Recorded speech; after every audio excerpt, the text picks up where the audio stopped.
So what is it about the back seat that has such an allure? You remember when you were in your childhood, if you ever had to ride the school bus to school, who sat in the back seat? It was the cool kids, of course. Are you a churchgoer? Oftentimes the favorite seat to sit in is the back pew. So, what is so appealing about the back seat? I don't know. When I talk to the stagecoach drivers that run these coaches in Yellowstone Park, they have related that the favorite seat of the tourists that want to go for a ride is the back seat. Well, I need to continue on this back seat. I put this frame in here the last time, and I did get it assembled onto that 11 passenger as well. But there is a shim that needs to come down this rear frame here that will incorporate the arm, and then it mounts up to the iron that goes up to the top. So I need to put that shim in. So I picked out 3 pieces of ash, and I got 1 piece of red oak thrown in there too. All planed down to 1 3/4, so I need to fit this to the curve and to the angle of that back frame. And like everything else, that nothing is square, I'd like to get this kind of at this angle to where I could fit it in and get these angles kind of fitted up as well. So I'm just going to kind of go corner to corner and try to calculate what this angle is here. I just want it parallel to this seat frame. So that should be pretty close.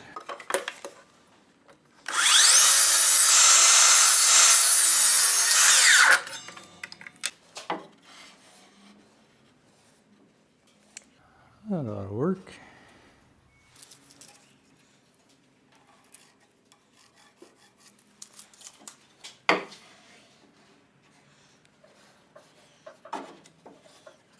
Right about there.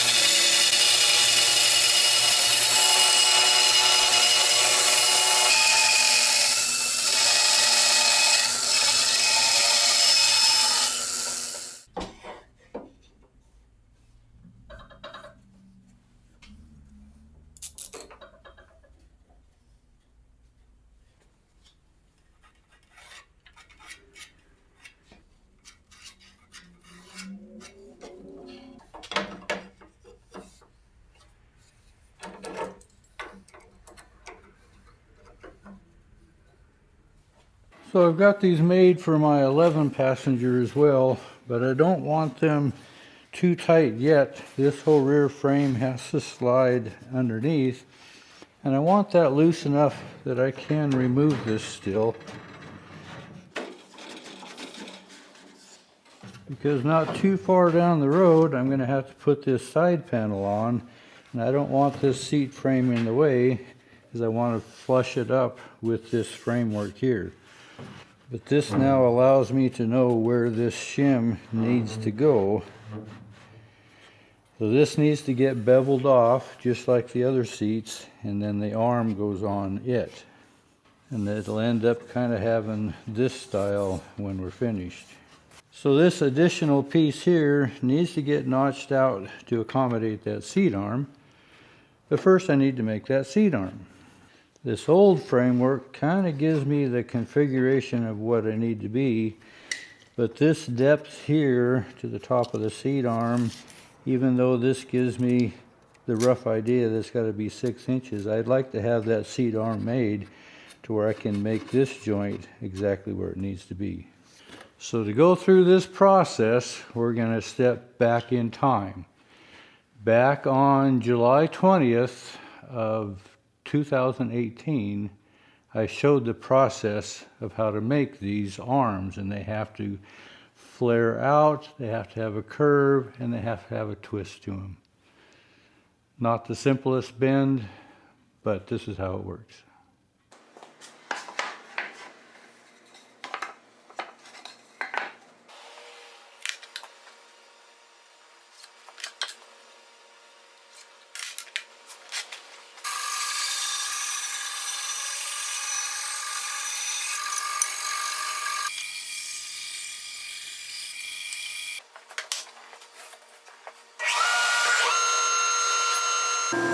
One of the things I'm going to do in preparation before I bend is actually put a little taper in these arms.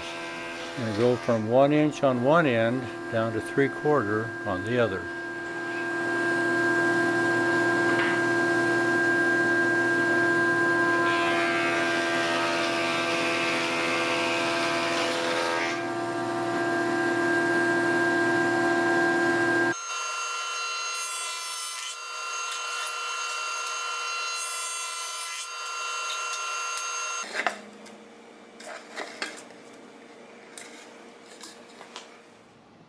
Now I've bent these arms in the past for past projects, so I already have the tooling and the forms made up to make these bends.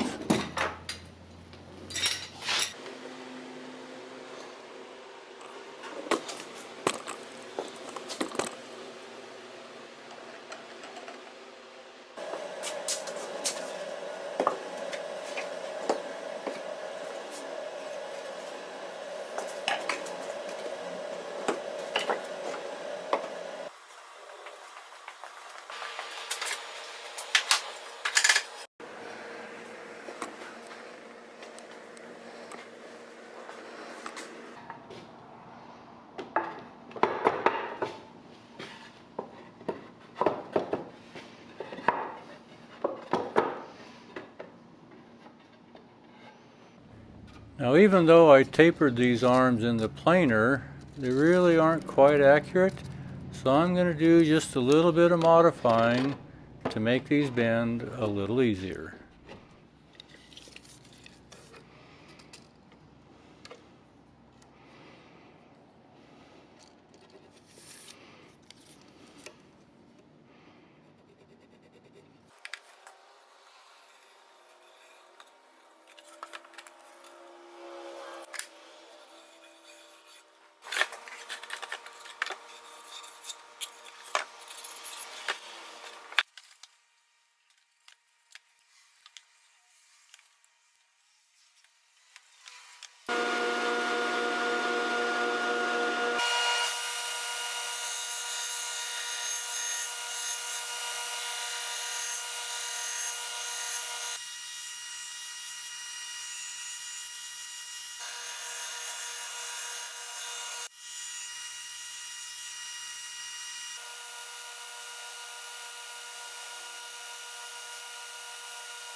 So if you've watched past videos, you already know I use pressure when I steam.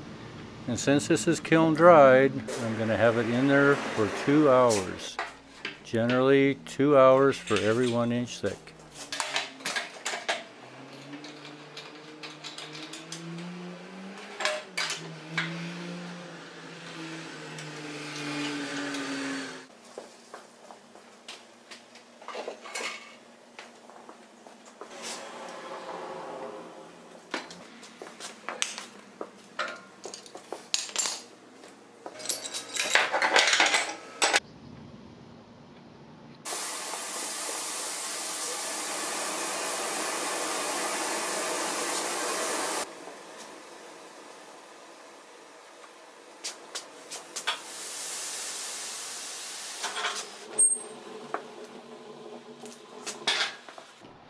Now through this section of the actual bend, I'm just going to let it run at normal speed so you can see what happens.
I put this clamp on just as a safety backup in case my hinges were happen to give out.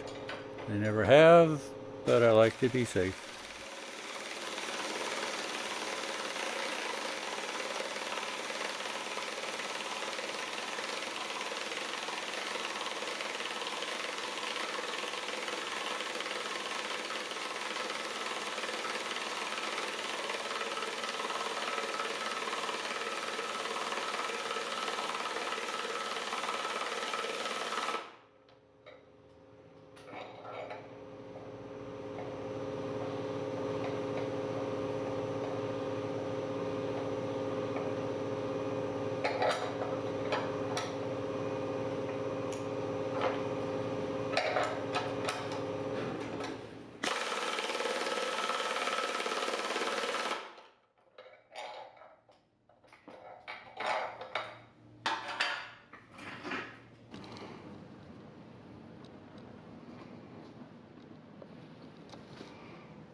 Now this is 3/4 inch thick, 6.5 inch wide by 23 inches long, kiln dried yellow poplar.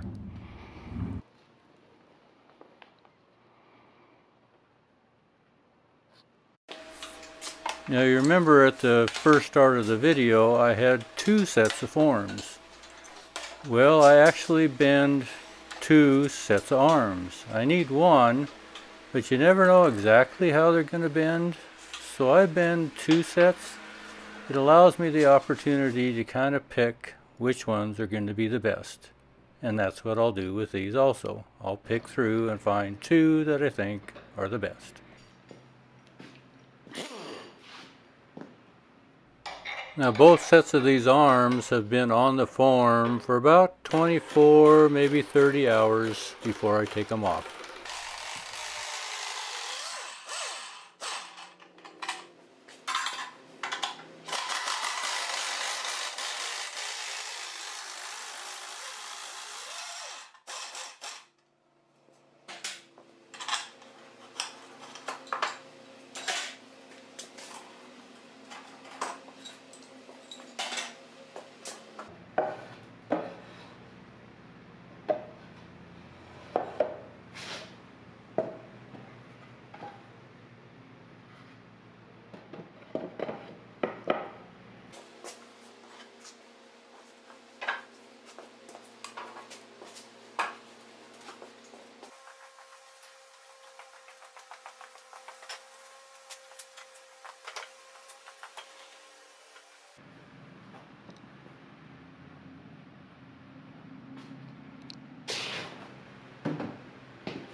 I think this is the combination that I'm going to go with this time.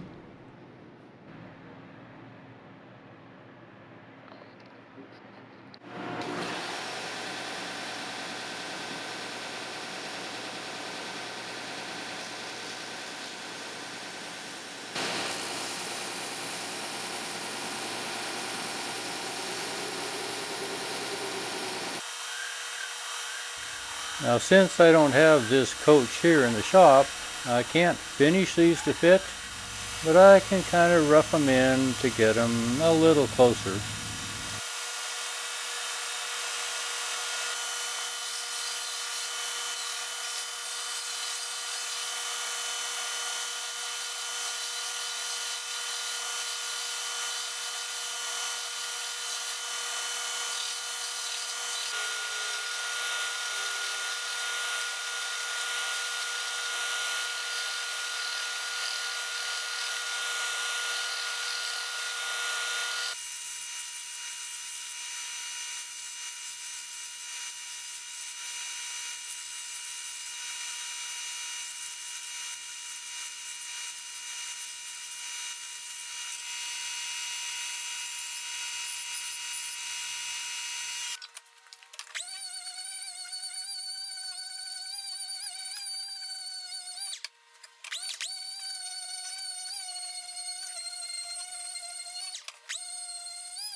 So these should have plenty of room to be able to be fitted to the actual coach.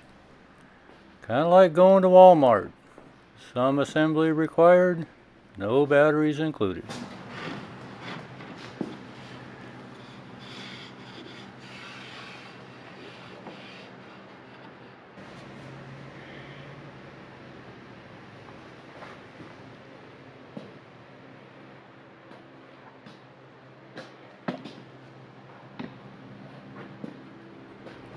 Once again, thanks for watching.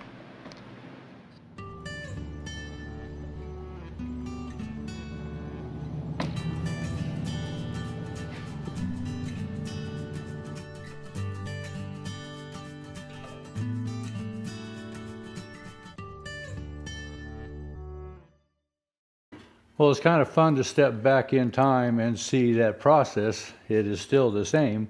That was published on July 20th of 2018. I have two sets of arms here that I have bent in the past. I don't just remember exactly when that was, but these are the arms that I think I'm going to use for my foundation to start the arms for these two stagecoaches. Remember, I had this 8-passenger cut out 30 some years ago, and I don't remember just when I bent these arms, but they were in that pile of collection of old parts as well.